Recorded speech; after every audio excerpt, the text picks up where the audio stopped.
All right, good morning. It's the Brushfire Mind. This is Christopher Lowry, and it's just me today again. We're still working on some bugs over on the other side. That's actually going to consume a lot of my day-to-day, unfortunately.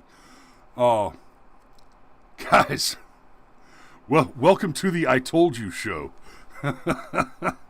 So yesterday, for those several of you that watched, and thank you very much for your patronage and time, I kicked off the Bookfire Mind Club. So let me just talk a little bit about that real quick before we get into, you can see the article I'm going to talk about because, for one, I haven't dressed up the one-man show nearly as much as I have the two-man show because I don't do this one. I do the two-man show. Anyway, so yesterday what we got into, let me back up. The name of the show is The Brushfire Mind, and we take that from a Sam Adams quote. Samuel Adams said it is not the majority, but rather a tireless and irate minority setting brush fires of liberty in the minds of men. The idea being that the message of truth, the message of liberty, should spread like wildfire through the hearts and minds of men, right? We should be, that's why I encourage you so much to share this show. You know, yes, we want the show to grow so that we turn a profit on the show and have money to put back into upping the production value and doing more of the comedy short projects like the SpaghettiOs and the like, doing more short films like the upcoming Cabin Fever, which I'm still editing on. Yeah, all that, but more importantly, I need you to understand something.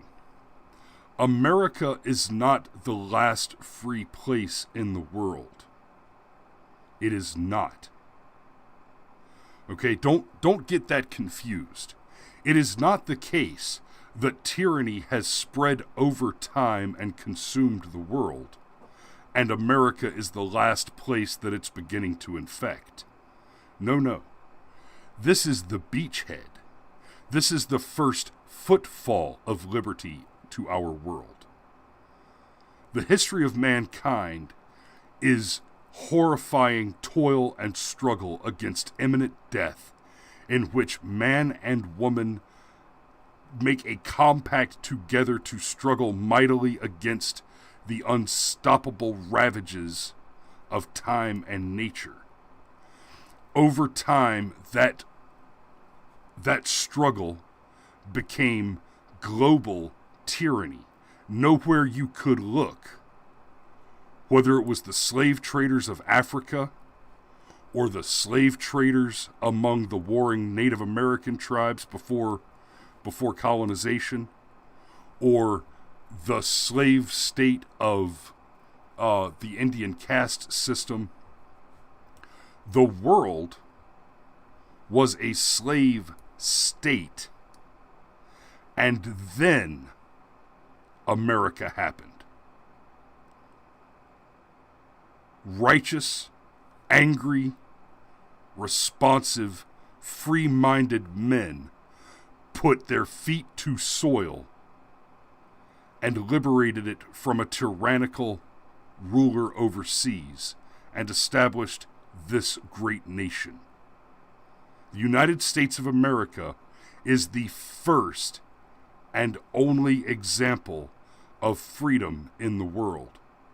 And you get, I know everybody likes to share that ridiculous video clip from, I think it's The West Wing, where old boy goes on, well, they have freedom in Canada, they have freedom in England. No, they don't. And they never have. If you cannot make a pug video without going to jail, you do not live in a free country. The United States has two eminently important, recognized rights. You cannot underestimate the value and the power of the First and Second Amendment. The First Amendment says that you can speak your mind. You can criticize a bad government. The Second Amendment, and this is one that people, they get it wrong. Okay, the security of a free people being necessary, the right of the people to keep and bear arms shall not be infringed. Notice the language. The right of the people to keep and bear arms shall not be infringed. The First Amendment was given a decidedly lesser amount of importance over that. The First Amendment says that the Congress shall make no law. Right? The Congress shall make no law respecting the establishment of religion, restricting the freedom of speech, restricting the freedom of the press, preventing the assembly, the peaceful assembly, the peaceful, not rioting, no, the peaceful assembly of the people, and the right of the people to petition the government for redress of grievances. And that's something else that we need to have a long conversation about with respect to the riots that are going on. Part of peaceful assembly is to petition the government for redress of grievances.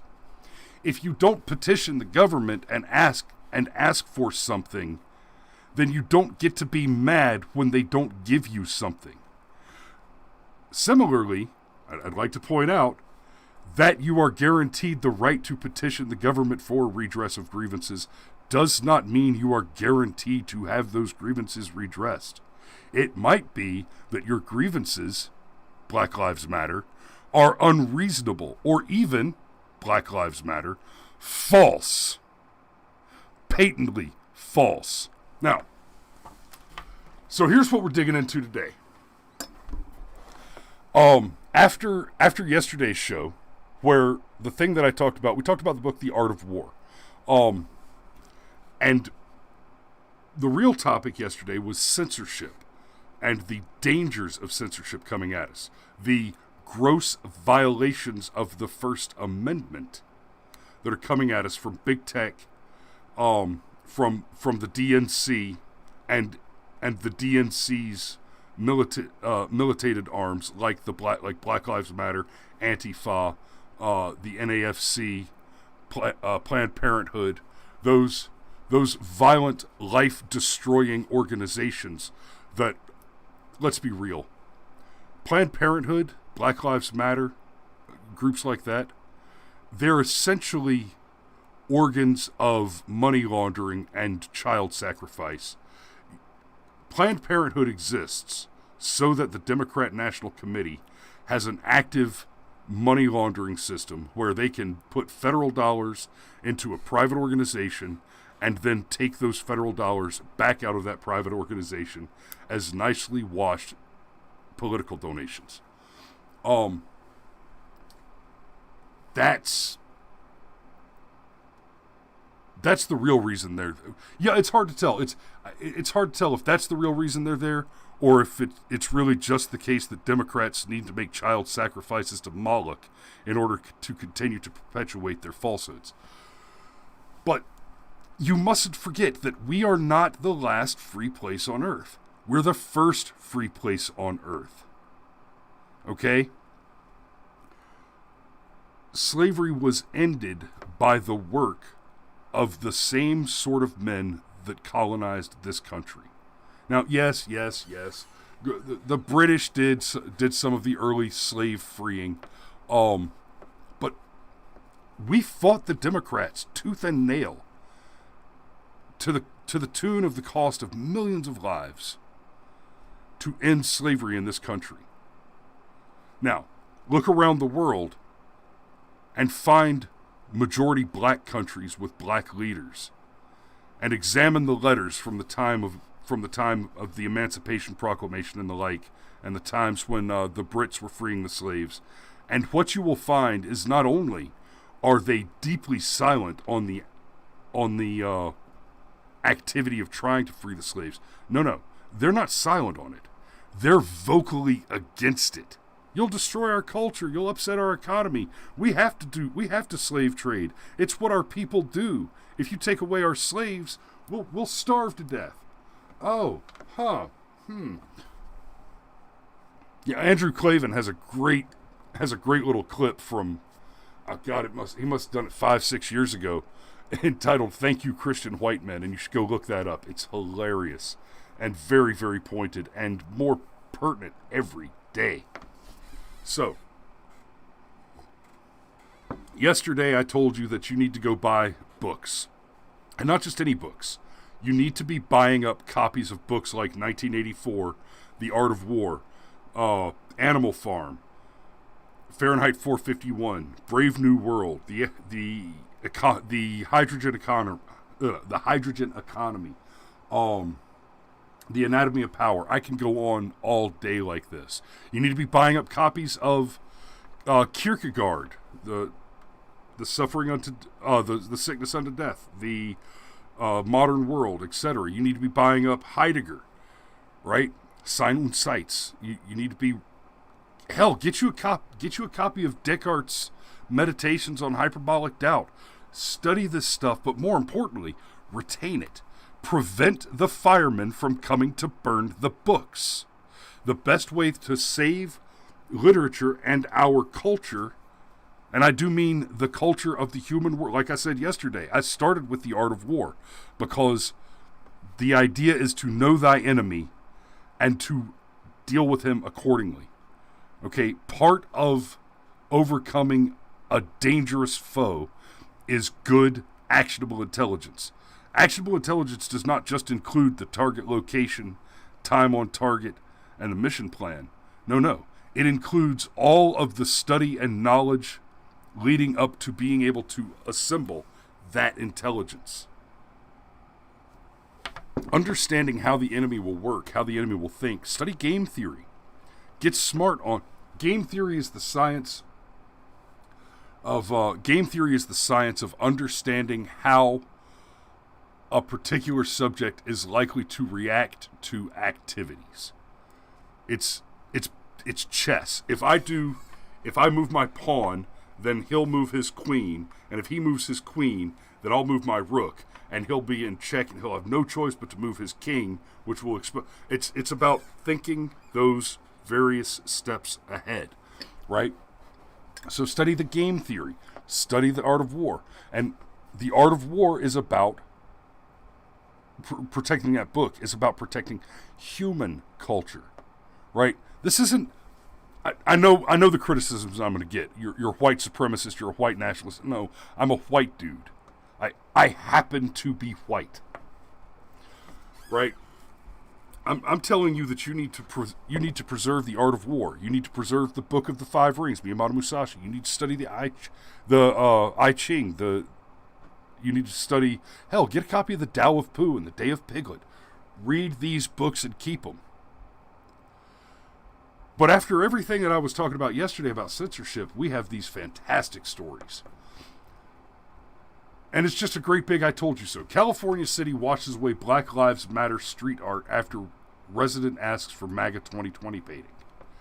So, at first blush, you might think that what I'm about to talk about is that the censorship comes for both sides, and the California City is censoring Black Lives Matter, but that's not what's happened. This California City allowed, the city government explicitly allowed for the installation of a Black Lives Matter mural. Okay, first things first on this.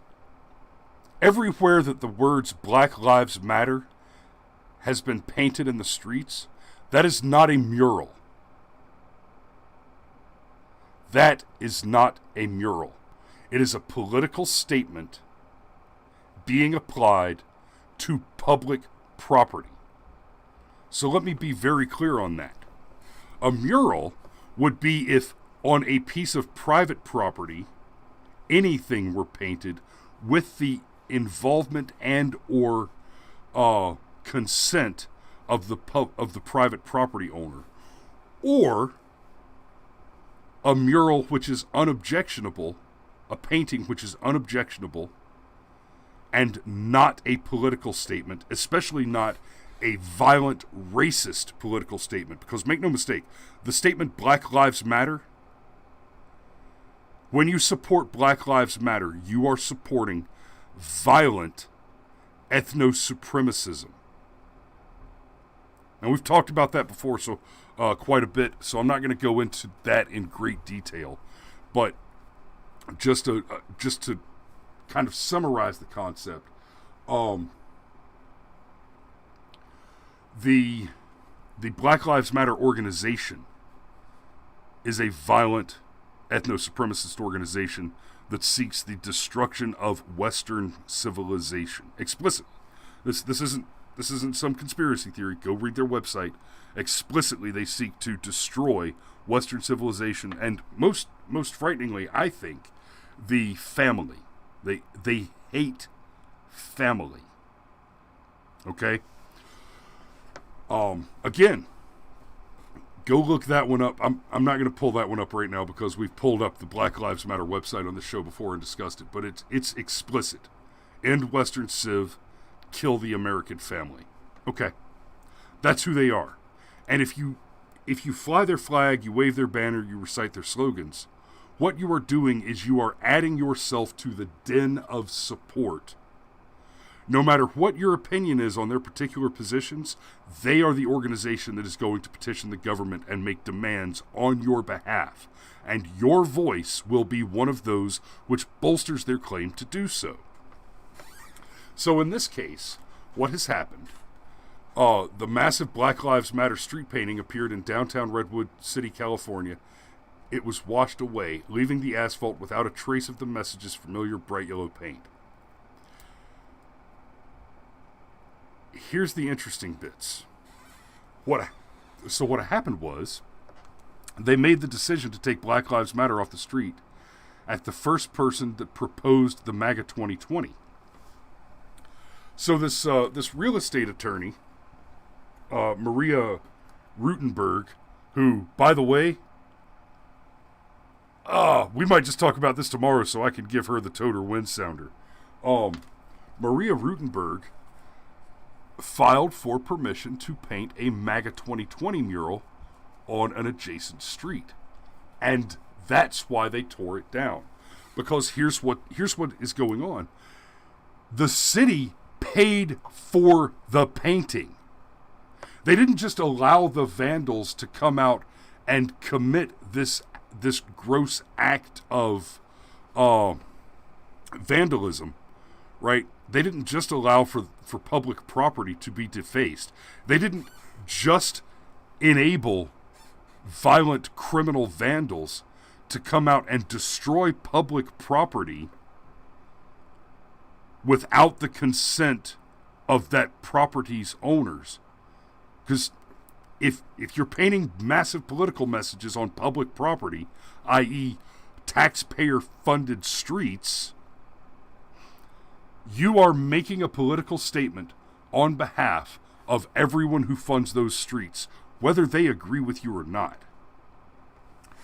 But Tim Pool's done a great bit exclusively on this. I'm talking about a few things coming together here.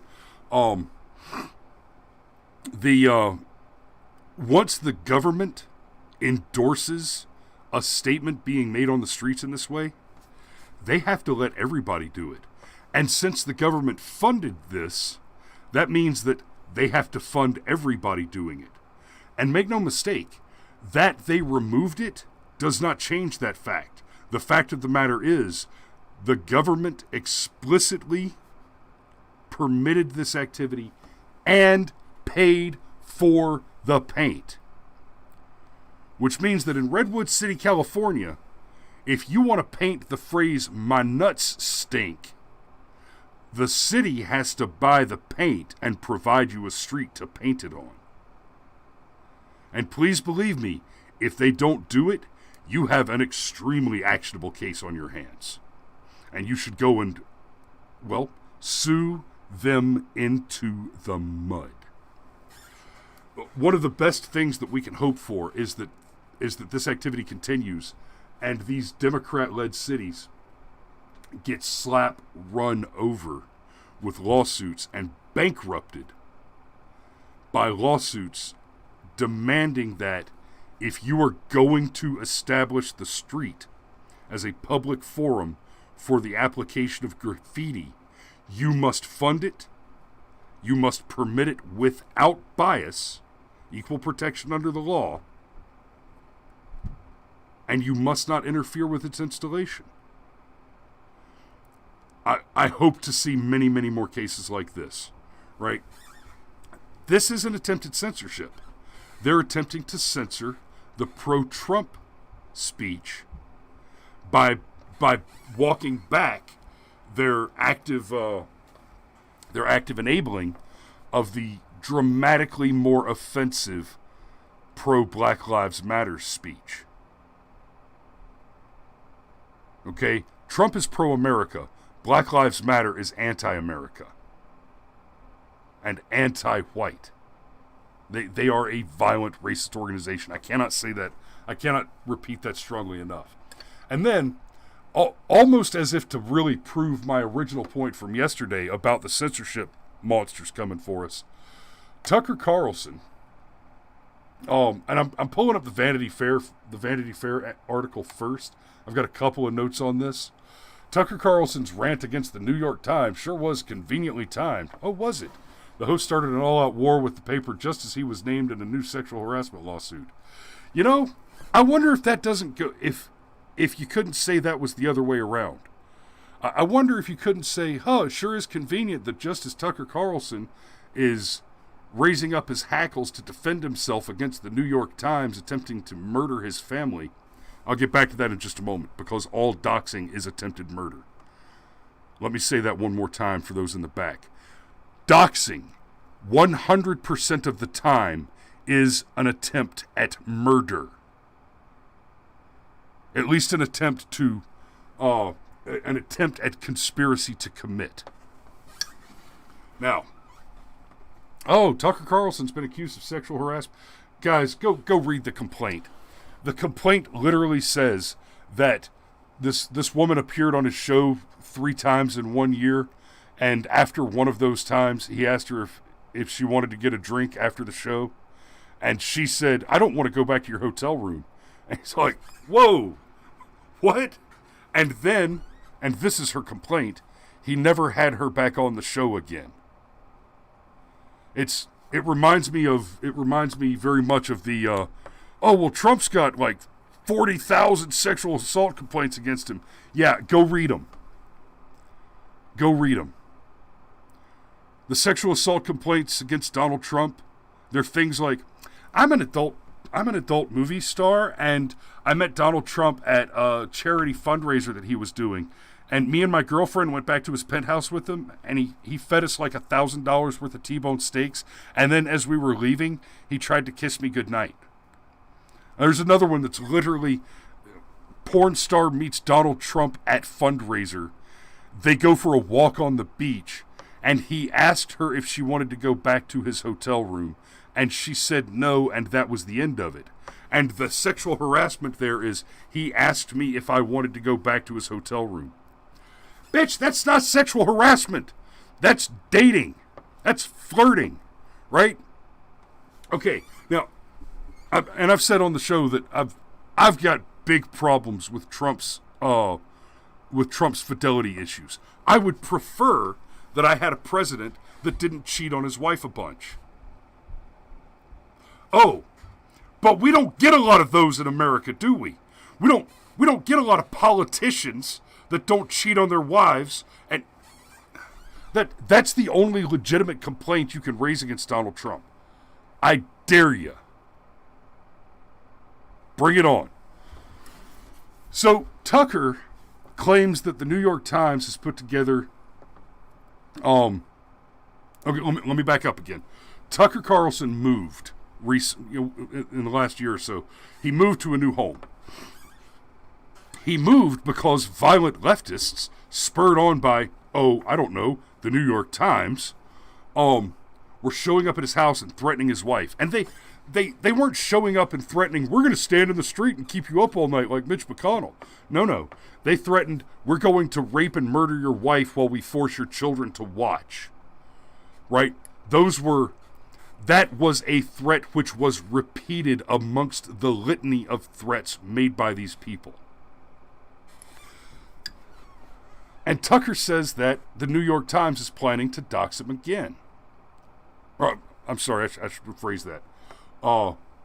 Because I'm not making the claim that they doxed him to begin with. So, misspeak, my apologies. But he says that they're threatening to dox him. To publish his home address. Who do we believe? Who should we believe? Vanity Fair tries to make it look like he's crazy.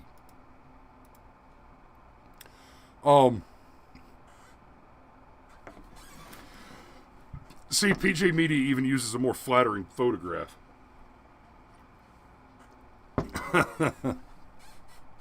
Intrusive reporting by New York Times, working on a story about where my family and I live.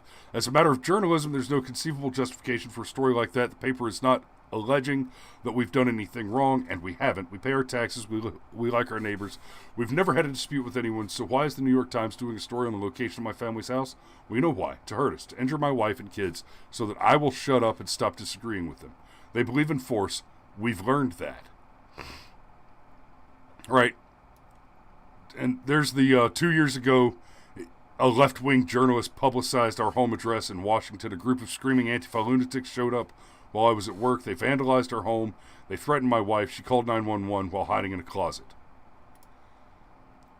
They showed up the following week, sent letters the next year, threatening to kill him and his family, so on and so forth. He's actually being pretty gentle in describing that case.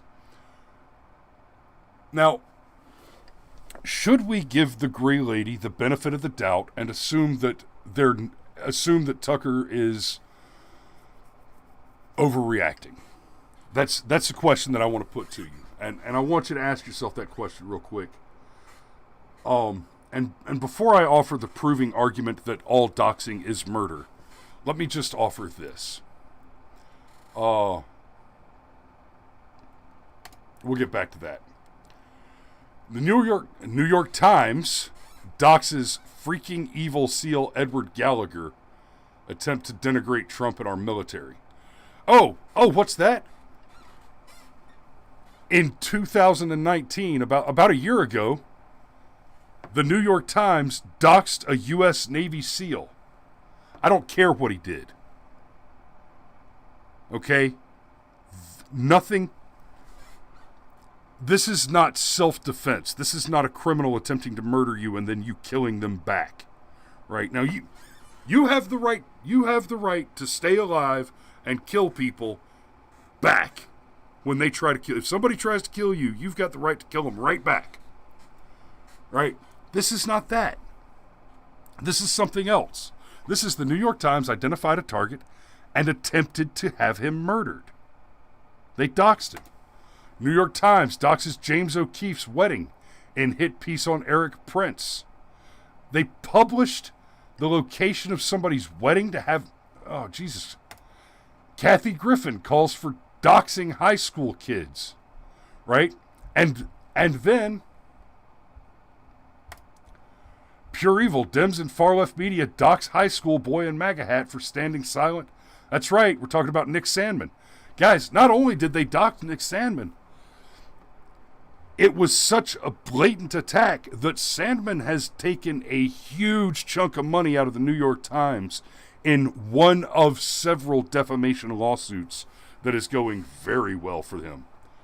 And I was glad to hear that they had to settle out of court, because it means that the defamation case for all of the other boys that were harmed by this illicit and violent media machine have a much stronger case to make. And let's not forget the 15-year-old boy that posted the meme on Reddit where he replaced Vince McMahon's head in the clip of Donald Trump hitting him in the head with the chair, all that, or clotheslining him.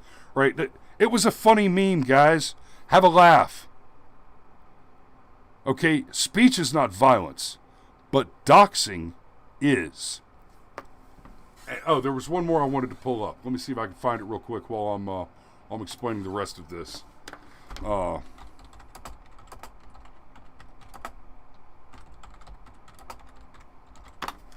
So, there you go. We're talking about Spike Lee should be in jail right now for this, okay? He tweeted out an address that he thought was George Zimmerman's address after the whole Zimmerman, Trayvon Martin thing. Zimmerman, I don't like Zimmerman. The guy's a douchebag. He went and tried to sell the gun online. But the fact of the matter is that under the law and just generally, Zimmerman, I won't say Zimmerman did nothing wrong. And I will absolutely concede that he bears some fault for the initial confrontation. But the evidence on the ground is that Trayvon Martin attacked him and brutalized him, and he defended himself. That arguing whose fault a fight is a tricky thing. But Zimmerman, while he happens to be a douchebag, being a douchebag is not itself a crime. And shouldn't be. First Amendment and all. But what Spike Lee did is he tweeted out an address that he thought was George Zimmerman's. And here's the thing about that. Here's the thing about doxing Tucker Carlson, who has already been the target of much mob violence and legitimate angry death threats, rape threats. When you dox someone, you're doing that in an environment where a violent mob will take that information and use it to cause harm is a foregone conclusion. Spike Lee tweeted out that address because he knew that Black Panthers or some similar organization or just an armed masked vigilante on Trayvon's behalf would go to that address and murder George Zimmerman. Spike Lee made an attempt to enable the murder of George Zimmerman. The New York Times, if they dox Tucker Carlson, will have attempted to conspire to have him murdered. Essentially, they're trying to hire a hitman without paying the hitman. Every case of doxing is thus. When you publish information for the explicit purpose, for the clear and intended purpose of making sure that that information ends up in the hands of violent people, what you are doing is you are conspiring to bring about the logically expected conclusion that those violent people will do violence against the victim of your doxing. If you dox someone, you are attempting to have them murdered. No exceptions.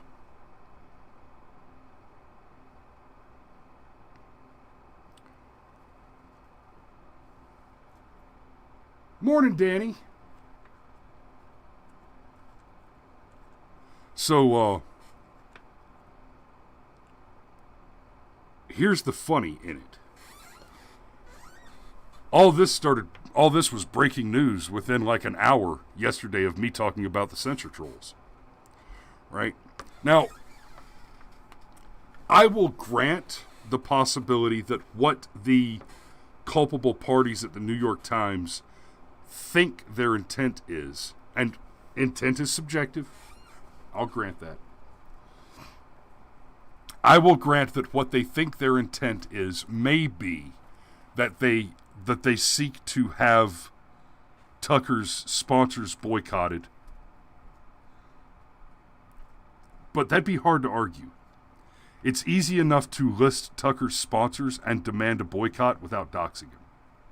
That's where I get a little iffy on that. So I'll grant that that's probably the larger intent at the Times, but the team that's actively engaged in doxing Tucker, all of the boycott, political, business, retaliation and activity that you could possibly hope to want against him can be achieved merely by publishing the names of sponsors and leading a boycott. If that's what they want to do, that's what they can do. Once you publish his home address, your intent cannot be other than to include murder.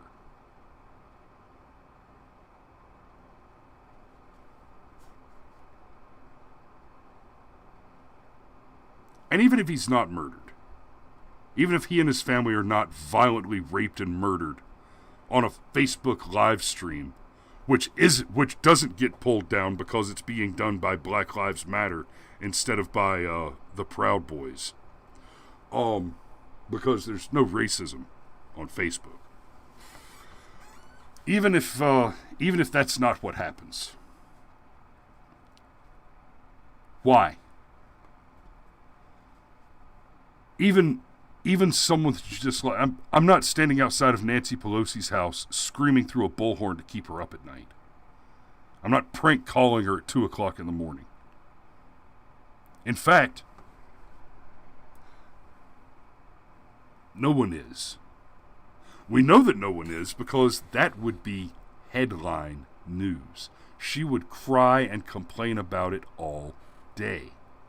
You don't see the leftists get harassed like this. Why? Because we're busy, man. We got shit to do. We've got a frickin' Western civilization to operate.